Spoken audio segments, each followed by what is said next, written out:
I could have lived in those red seas for an eternity.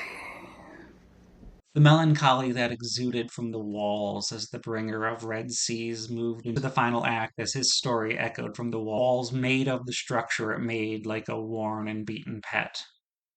Scars from battles past paused in the wall's rotation to put emphasis on the conflict with men of the surface. Firm hands caressed Kiara, as the child, so brave, refused to ignore any piece of the creature's tale.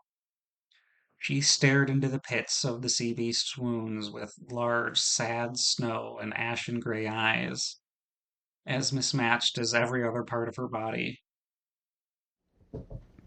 None escaped my judgment until the brood of the one this hunter of a man slew 2 nights past, pierced with teeth of iron, and dragged to the shore where they built this monument over my prison, and I was forgotten for too many tides to number.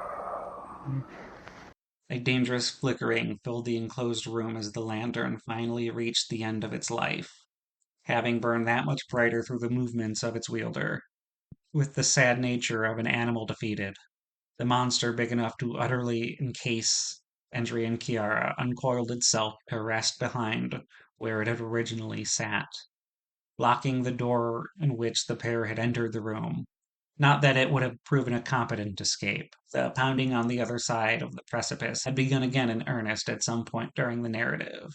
There was a hammering of pry bars to force the opening.